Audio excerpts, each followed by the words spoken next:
अस्सलाम वालेकुम। मैं हूं राजा शुजात और आप देख रहे हैं राजा शुजात यूट्यूब चैनल और फेसबुक पेज। आज की वीडियो में बात करेंगे पाकिस्तान की डेवलपिंग पॉलिटिकल सिचुएशन के हवाले से और दो तीन इंसिडेंट जो हैं जो इस वक्त सोशल मीडिया में सबसे ज़्यादा डिस्कस किए जा रहे हैं। एक तो इमरान रियाज खान साहब जो हैं उनको रिहा कर दिया गया है और वो बाजियाब हो चुके हैं। 4 महीने जो है वो एक आपको पता है कि एयरपोर्ट से पकड़े गए और मालूम ये हुआ कि सीटीडी के पास वो रहे हैं। और जो उनके हवाले से ख़बरें आ रही हैं, जो उनके वकील साहब फरमा रहे हैं या फिर उनसे जो लोग मिले हैं, वो बड़ी तशवीशनाक हैं। वो उसमें ये बताया जा रहा है कि उनकी जो पर्सनल जो फिज़िकल पोजीशन है वो इंतहाई कमज़ोर है और उनका वेट जो है वो 20 kg तक कम हो चुका है और बात करने में भी काफ़ी उनको प्रॉब्लम हो रही है। और उनके वकील के मुताबिक तकरीबन उनको 5 से 6 महीने लगेंगे इस ट्रॉमे से बाहर निकलने के लिए। अब ये एक आप सोचें कि एक पाकिस्तान के जर्नलिस्ट जिनका एक राय का इज़हार वो कर रहे थे और राय का इज़हार जो है वो पसंद नहीं आया और उसके बाद उनके साथ जो कुछ हुआ वो आपके सामने है। ये तब कब तक आप करेंगे? इसी तरीके से आप देखें मियाँ इबाद के जो बेटे हैं उनकी भी जो शहादत हुई उसके हवाले से वो भी एक ट्रॉमेटिकल डेथ है, उसमें ये सारी चीज़ें शामिल हैं। मियाँ इबाद आपको पता है कि एक वीडियो मैसेज में उन्होंने पहले पीटीआई से अलग किया, फिर अपने आप को अलग किया और फिर दोबारा पीटीआई का हिस्सा अपने आप को साबित किया। वो गिरफ़्तार हो गए और अभी तक गिरफ़्तार हैं। और इसी तरह कल सनम जावेद और बाकी जो पीटीआई की ख़वातीन थी, उनकी ज़मानतें मंज़ूर हुईं, फिर उनको दोबारा से गिरफ़्तार कर लिया गया। एक तो ये सूरत हाल है और दूसरी तरफ पे हमारे जो निगरान वज़ीर-ए-आज़म साहब हैं, उन्होंने कहा कि हम इलेक्शन कराएँगे जिसमें पाकिस्तान तहरीक-ए-इंसाफ शामिल नहीं होगी। तो ये एक साइड पे पाकिस्तान की सबसे मकबूल पॉलिटिकल पार्टी और फ़ोर्स है और दूसरी साइड पे मियाँ मोहम्मद नवाज़ शरीफ साहब, जो आपने देखा होगा कि जिन्होंने पिछले दिनों जो एक गुफ्तगू की और उसमें उन्होंने दोबारा से देखें, इस पॉइंट को समझें कि हरज़ाद सराई तो इदारे के टॉप नॉच के जो अभी इस वक्त चीफ हैं, अगर आप इनको बात करेंगे तो इसका मतलब पूरे इदारे को बात कर रहे हैं और इससे पुराने किसी चीफ पे बात करेंगे तो उसका भी मतलब ये है कि पूरे इदारे को आप मलाइन करने की कोशिश कर रहे हैं। लेकिन नवाज़ शरीफ साहब के साथ इस तरह का रवैया नहीं है और वो आराम से उनको चीज़ें मिल जाती हैं, वो डील भी हो जाती है, वो मुल्क से बाहर भी चले जाते हैं। सारी दुनिया को पता है कि प्लेटलेट्स की वजह से गए थे, बीमारी की, आज तक वो यही कह रहे हैं कि बीमारी की वजह से बाहर गए थे, लेकिन वहाँ से वो पॉलिटिक्स भी कर रहे हैं। पाकिस्तान की पॉलिटिक्स में इस वक्त सबसे जो कहते हैं इन्फ्लुएंशियल रोल उन्हीं का है और उन्होंने ही एक एक्सटेंशन भी दी थी मियाँ, आपको पता होगा जब चीफ ऑफ आर्मी स्टाफ जो साबिक हैं उनकी एक्सटेंशन दी गई पिछली गवर्नमेंट में, तो उसमें वोट भी उन्होंने दिया।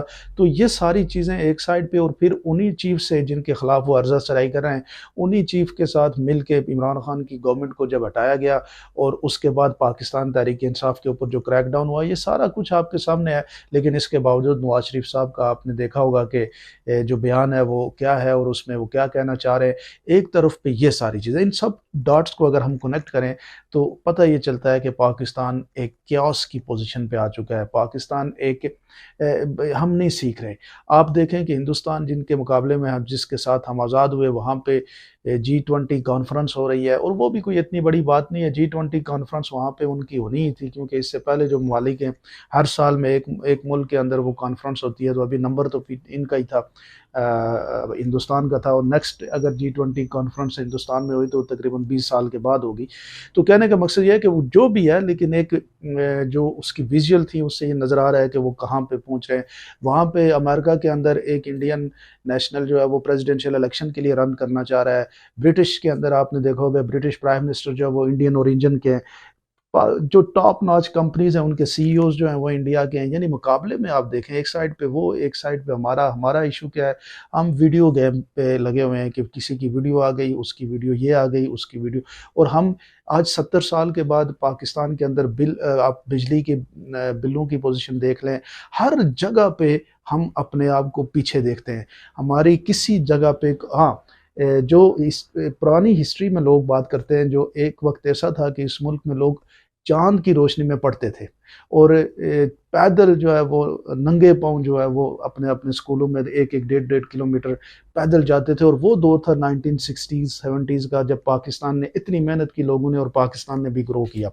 लेकिन आज क्या है, आज सब कुछ उलट हो रहा है। पाकिस्तान के अंदर غریب کے لیے تو لائف اتنی مزریبل اور مشکل ہو گئی ہے کہ اس کے لیے تو جینا بڑا دوبارہ ہے۔ تقریباً وہ 1 لاکھ سے 1.5 لاکھ کی انکم جس کی ہے اس کے لیے بھی بڑا مشکل ہو رہا ہے۔ تو آپ سوچیں کہ پھر کیا ہوگا اس ملک کے اندر۔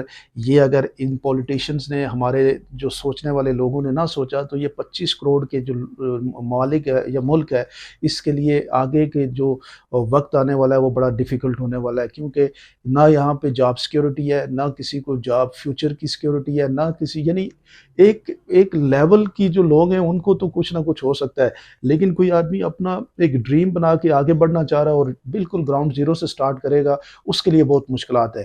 تو ان سب لوگوں کو پھر مل کے بیٹھنا پڑے گا، ایک گرینڈ الائنس کرنا پڑے گا، ایک گرینڈ جرگہ بنانا پڑے گا، جس میں چیف آف آرمی سٹاف ہوں، پاکستان کی چیف جسٹس ہوں، پولیٹیکل پارٹیز کے ہیڈ ہوں، یہ سارے بیٹھیں اور ایک کامن ایجنڈا بنائیں اس ملک کا کہ اگلے 20 سال میں ہم نے کیسے بڑھنا ہے۔ اور اس کی بنیادی شرط یہ ہے کہ پاکستان کے اندر جو گورنمنٹ ہے وہ پک اینڈ چوز سے نہ ہو۔ یہ اب نہیں چل سکتی، لوگ نہیں جس کو مانتے آپ اس کو ان کے اوپر سوار کریں گے تو آپ سوچیں کہ آپ کی اکانومی میں بھی لوگ کنٹریبیوٹ نہیں کریں گے کسی چیز میں۔ آپ دیکھیں نا، ریمیٹنس میں کمی کیوں ہوئی کہ عمران خان کو آپ نے جب نکالا تو انٹرنیشنل ریمیٹنس آنا بند ہو گئی یا ان میں کمی ہو گئی، لیکن جب پورا ملک اور پوری عوام مل کے آگے بڑھے گی تو ڈیولپمنٹ بھی ہوگی، ملک کی سیکیورٹی ہوگی اور آگے بڑھا جائے گا۔ نہ کہ ہمیں اس طریقے سے جس طرح عمران ریاض جیسے لوگ بیچارے ٹرامے کے شکار ہو رہے ہیں، یا اسی طرح 10,000 اور قیدی ہیں جو پی ٹی آئی کے ایک سیاسی قیدی بنے ہوئے ہیں۔ جو کچھ بھی ہوا وہ ایک رجیم چینج آپریشن ہوا، اور اس آپریشن کو سیٹل، جب آپ کسی پولیٹیکل فورس کو ہٹائیں گے تو اس کا ریئیکشن بھی ہوتا ہے، دوسری طرف سے زبردستی زور کیا گیا، اس کا ایک ریئیکشن ہوا۔ جو کچھ بھی ہوا وہ اس ملک کے لیے بہتر نہیں ہے، اس ملک کے مستقبل کے لیے بہتر نہیں ہے۔ جدھر سے بھی ہو رہا ہے یہ ملک کے لیے، اس وقت جو کچھ پولیٹکس میں ہو رہا ہے یہ پاکستان کے لیے بہتر نہیں ہے۔ اور پاکستان کی بہتری یہ ہے کہ گرینڈ الائنس اور گرینڈ جرگہ ہو، پاکستان کے لیے صاف اور شفاف الیکشن ہو، پاکستان کے کونے کونے میں لوگوں کو امپاورڈ کیا جائے تاکہ وہ اپنے نمائندے چوز کریں، پاکستان کے اندر ادارے بہتر ہوں، پاکستان کے اندر نظام کو حل کرنے کے حوالے سے ڈسکشن ہو، تب جا کے یہ ملک گرو کرے گا۔ ادروائز اسی طرح سے ہم لائنوں پہ لگے رہیں گے۔ آپ دیکھیں کہ کل کمرشل مارکیٹ میں فری پیٹرول دیا جا رہا تھا تو وہاں پہ 4 سے 5 ہزار لوگ موجود تھے فری پیٹرول لینے کے لیے، لیکن یہی 4 سے 5 ہزار لوگ اپنے رائٹ کے لیے کھڑا ہو کے احتجاج نہیں کر سکتے، کسی جگہ پہ کسی غلط کام کے اگینسٹ کھڑے ہو کے اپنی رائے کا اظہار نہیں کر سکتے۔ اگر کریں گے تو زور زبردستی ہوگی، قانون کی بھی کوئی پوزیشن نہیں ہے۔ تو یہ سارے ایز اے سسٹم سٹرکچر جو ہے وہ کافی مایوس کن ہے۔ اس وقت بیٹھنا پڑے گا، گرینڈ الائنس کی ضرورت ہے، گرینڈ جرگے کی ضرورت ہے۔